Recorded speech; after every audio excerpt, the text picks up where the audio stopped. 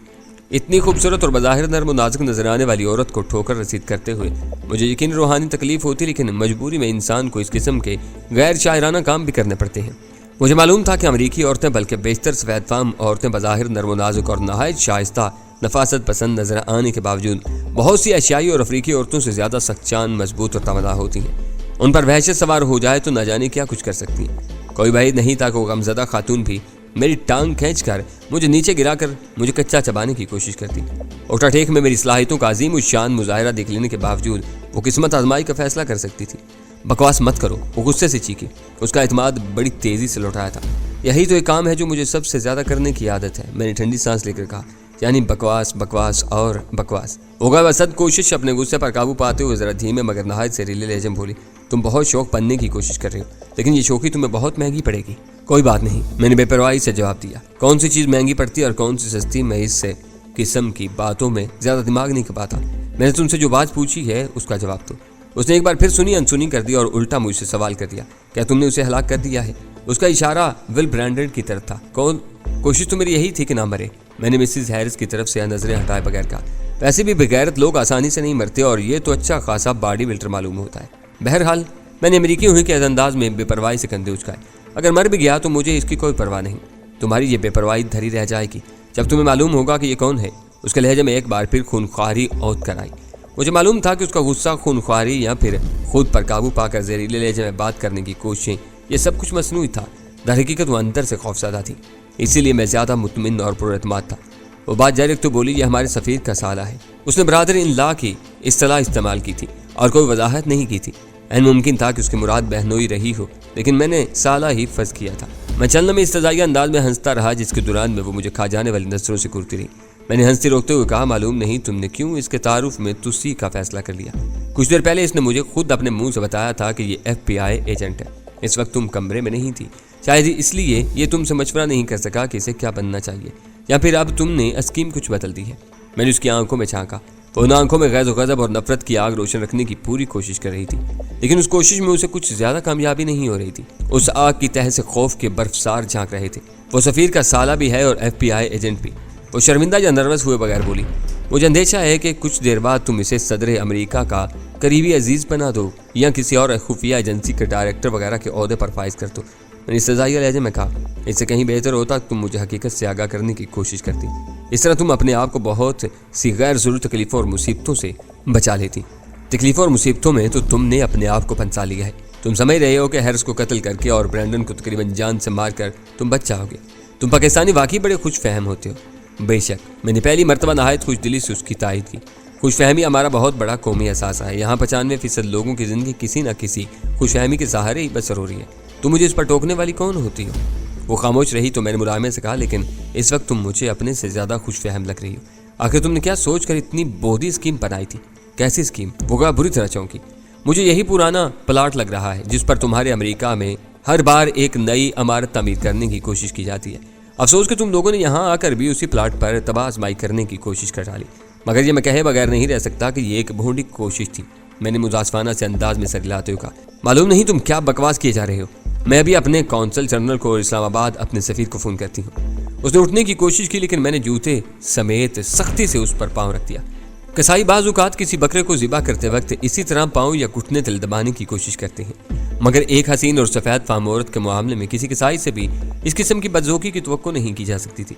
اس نے پٹی پٹی آنکھوں سے ایک نظر میرے جوتے کو اور ایک نظر مجھے دیکھا۔ شاید وہ سوچ رہی ہو کہ کہا یہ جوتا میرے ہاتھ میں ہوتا اور میں پوری طاقت سے اس شخص کے منہ پر رسید کرتی۔ کوئی بھائی نہیں تھا کہ اس کے دل میں اس سے بھی کہیں زیادہ سنگین اور خطرناک خواہش کروٹیں لے رہی ہو۔ بہرحال مجھے ان کی کوئی پرواہ نہیں تھی۔ وہ میرے پاؤں تلے مچل کر رہ گئی، لیکن بہت زور لگانے کے باوجود اٹھ نہیں سکی۔ اس نے میری ٹانگ کو نوچنے کو سوٹنے کی کوشش نہیں کی اور اپنی جد و جہد ترک کرنے میں ہی عافیت سمجھی۔ میری سمجھ میں نہیں آ رہا کہ تم کس قسم کے آدمی ہو۔ وہ ہانپتے ہوئے بولی، کیا تمہیں ذرا بھی پرواہ نہیں ہے کہ تم کن لوگوں کے ساتھ کیا کر رہے ہو اور تمہارا انجام کیا ہو سکتا ہے؟ تم لمحہ ب لمحہ زیادہ سے زیادہ بڑی مصیبت کو دعوت دے رہے ہو۔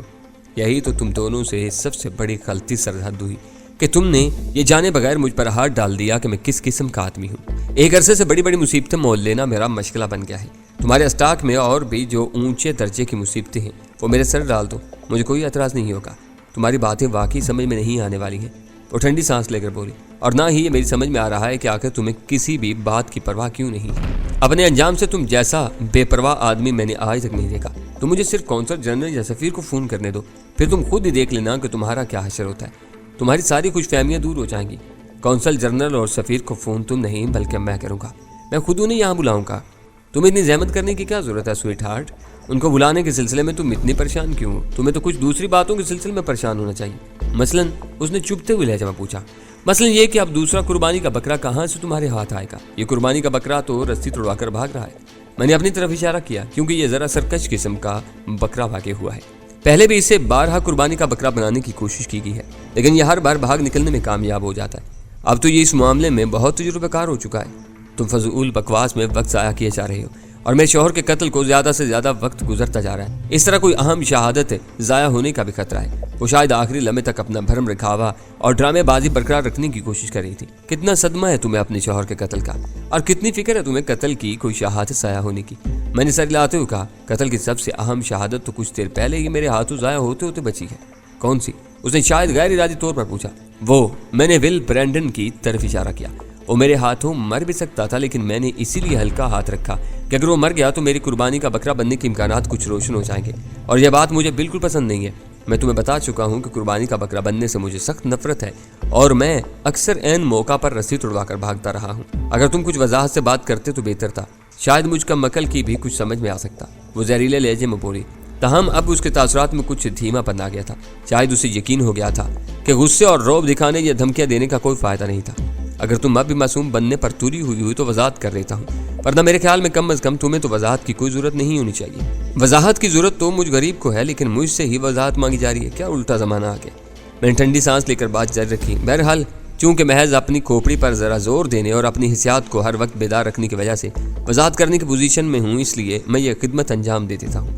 وہ کسمسائی تو میں نے اس کے جسم پر پاؤں کا دباؤ کم کرتے ہوئے کہا، اگر تم بالکل پرسکون رہنے کا وعدہ کرو اور زیادہ اچھل کود نہ دکھاؤ تو میں تمہیں معزز لوگوں کی طرح کرسی پر بیٹھنے کی دعوت بھی دے سکتا ہوں۔ وہ کوئی وعدہ کرنے کے بجائے کھا جانے والی نظروں سے مجھے گھورتی رہی، لیکن مجھے اندازہ ہو گیا کہ اب اس نے زیادہ تیزی تراری دکھانے کا ارادہ ترک کر دیا تھا۔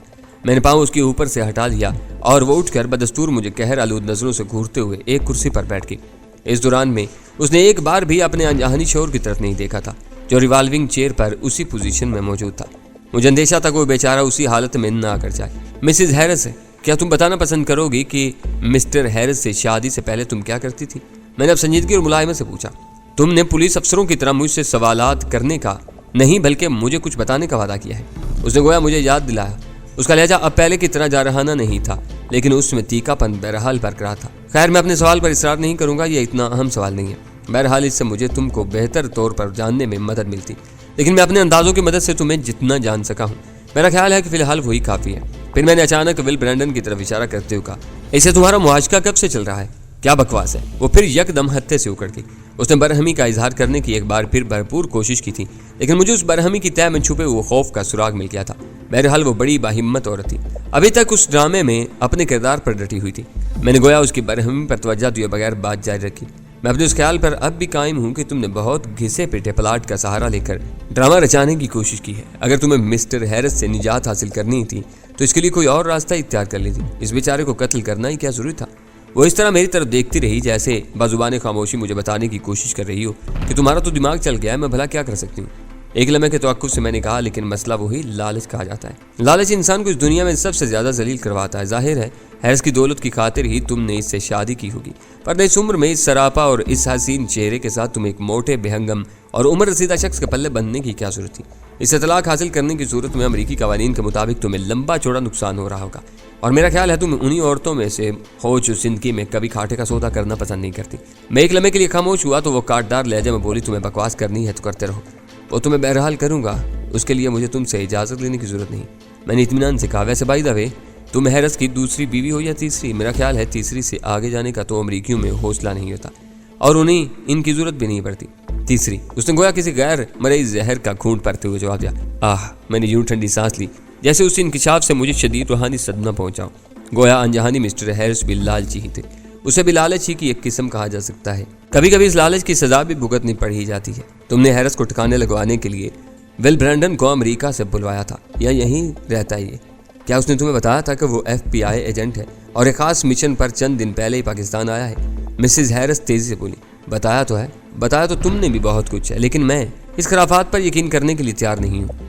تمہاری نظر میں شاید ہر پاکستانی بیوقوف ہوتا ہوگا مسز ہیرس، لیکن میں کم از کم اتنا بیوقوف نہیں ہوں جتنا تم نے فرض کر لیا تھا۔ میں نے دنیا دیکھی ہے اور میرے پاس گو کہ بڑی بڑی ڈگریاں نہیں ہیں، لیکن میرا خیال ہے کہ میں بہت سے پڑھے لکھوں سے زیادہ پڑھا لکھا ہوں۔ تم چاہتی ہو کہ کوئی بھی سفید فام 10-15 فٹ دور سے مجھے کارڈ لہرا کر دکھائے اور میں یقین کر لوں کہ وہ FBI ایجنٹ ہے، تو اور کیا اس کے لیے خود FBI کے ڈائریکٹر کو آ کر تمہارے سامنے دستبستہ گزارش کرنا پڑے گی اور حلفیہ بیان دینا پڑے گا کہ فلاں شخص واقعی ان کا ایجنٹ ہے، اور تم بھی مہربانی فرما کر اسے ایجنٹ تسلیم کر لو؟ وہ گویا جل کر بولی، نہیں، خیر اتنے بھی تردد کی ضرورت نہیں، میرا دل ہی مجھے بتا دیتا ہے کہ کسی کا دعویٰ کس حد تک صحیح ہے۔ میں نے اٹھتے ہوئے کہا اور اسے تنبیہ کی کہ تم اپنی جگہ سے اٹھنے کی کوشش نہ کرنا۔ تم دیکھ ہی چکی ہو کہ میں خوبصورت عورتوں تک کے معاملے میں کس قدر بدلحاظ واقع ہوا ہوں، خصوصاً بدصورت عزائم رکھنے والی خوبصورت عورتوں کے معاملے میں۔ میں ول برینڈن کے پاس پہنچا جو اسی جگہ بے ہوش پڑا تھا جہاں میں نے اسے پھینکا تھا۔ میری نظر مسز ہیرس پر بھی رہی اور اس کے ساتھ ساتھ میں نے خاصی تیزی سے ول برینڈن کی تلاشی لٹا لی۔ میں نے سب سے پہلے اس کے کارڈ کا جائزہ لیا جو اس نے مجھے دور سے دکھایا تھا۔ مسز ہیرس نے اس دوران میں خاصی شرافت کا ثبوت دیا اور اپنی جگہ بیٹھی رہی۔ اس نے کوئی چالاکی دکھانے کی کوشش نہیں کی، میں نے اس کی تلاشی بھی نہیں لی تھی۔ اس کے لباس میں کہیں اتنی گنجائش تو نظر نہیں آ رہی تھی کہ اس میں سے کوئی چھوٹا موٹا زنانہ قسم کا پستول برآمد ہو سکتا۔ میں بہرحال اس کی طرف سے غافل نہیں ہوا۔ ول برینڈن کا کارڈ واقعی FBI کا تھا، اس پر ایک سنہرا پیج پوست تھا اور ابھری ہوئی مہر وغیرہ بھی بنی ہوئی تھی۔ وہ ایک کمپیوٹرائز کارڈ تھا اور ہر اعتبار سے متاثر کن تھا۔ ہمارے ہاں اگر وہ کسی اچھے بھلے پڑھے لکھے پولیس افیسر کو بھی دکھایا جاتا تو وہ ضرور مرعوب ہو جاتا اور شاید اسے نقلی سمجھنے کا خیال بھی دل میں نہ لایا جاتا، لیکن میں نہ جانے کیوں اس معاملے میں اپنے دل کی بات ماننے پر تلا ہوا تھا، اور میں دل نے کہہ دیا تھا کہ وہ شخص FBI ایجنٹ نہیں ہو سکتا۔ اس سے پہلے بھی جب کبھی اتنے وثوق سے میرے دل میں کوئی بات آئی تھی تو اسے مان کر میں نقصان میں نہیں رہا تھا۔ امریکہ بہرحال امریکہ ہے، میں نے کارڈ کو ہوا میں لہراتے ہوئے ستائشی انداز میں کہا۔ حالانکہ یہ کارڈ وہاں کی کسی عقبی گلی کی معمولی اور سیلن زدہ تہ خانے میں بیٹھے ہوئے کسی جیل ساز نے تیار کیا ہوگا، مگر نقل بہرحال اصل کے عین مطابق ہے۔ ہمارے ہاں بھی اس قسم کے عظیم ماہرین کی کچھ کمی نہیں، ان معاملات میں ہم بھی خود کفیل ہیں، لیکن اس کارڈ کی بات ہی کچھ اور ہے۔ اس مقام اور ان سہولیات تک رسائی رکھنے والے ماہرین ہمارے ہاں ذرا مشکل سے ملتے ہیں۔ افسوس کی بات یہ ہے کہ یہ ماہر تمہارے ہاں کسی شمار کے تار میں نہیں ہوگا، چند ڈالر میں یہ کام کر کے دیتا ہوگا، غربت کی زندگی بسر کرتا ہوگا اور اپنے سائے سے بھی ڈرتا ہوگا۔ ہمارے ہاں ہوتا تو خاصی خوشحالی کی زندگی بسر کر رہا ہوتا اور شاید سینہ تان کر چلتا۔ کیا تم نے اس سے پہلے کبھی FBI کا اصل کارڈ دیکھا ہے؟ اس نے گویا میری طویل تقریر انسنی کرتے ہوئے ٹھہرے لہجے میں پوچھا۔ اب غالباً اس نے جارحانہ طرز عمل اختیار رکھنے کا ارادہ تر کر دیا تھا اور اپنی حکمت عملی بدل رہی تھی۔ اس حسین چہرے کے پیچھے یقیناً ایک شیطانی ذہن کام کر رہا تھا اور ذہن نے اسے پینترا بدلنے پر مشورہ دیا تھا۔ تمہارے اندازوں کی انہی غلطیوں نے تو تمہیں مروا دیا ہے، میں نے ٹھنڈی سانس لے کر کہا۔ معلوم نہیں کیوں تم نے مجھے بالکل ہی گھسیارا فرض کر لیا تھا، شاید تمہارے اس عاشق نے تمہیں غلط فہمی میں مبتلا کیا ہو۔ تمہاری اطلاع کے لیے عرض ہے کہ میں نے نہ صرف FBI کا کارڈ دیکھ رکھا ہے بلکہ کاروبار کے سلسلے میں امریکہ میں قیام کے دوران میں FBI کے ایک خاص شعبے کے ڈائریکٹر سے میری خاصی ملاقاتیں بھی رہی ہیں۔ اس سے تقریباً دوستی ہی ہو گئی تھی۔ اس کے چہرے پر کوئی تاثر نہ ابھرا، بہت گہری عورت تھی، اس کے بارے میں یقین سے کہا جا سکتا تھا کہ وہ آسانی سے کسی بات سے متاثر ہونے والی نہیں تھی۔ میری انکشاف پر اس کا مرعوب ہونے کا یقیناً کوئی ارادہ نہیں تھا۔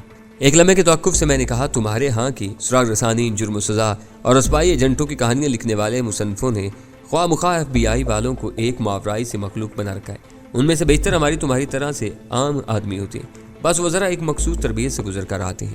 میں نے ایک لمحے توقف کیا، میں اس کے کچھ بولنے کا منتظر تھا لیکن وہ خاموش رہی۔ ویل برینڈن کی گن پہلے ہی میرے قبضے میں آ چکی تھی۔ اب اس کی تلاشی کے دوران میں اس کی ٹانگ سے بندھی ہوئی ایک خصوصی نیام سے خاص خوفناک شکل کا ایک جھلملاتا ہوا خنجر بھی برآمد ہوا تھا۔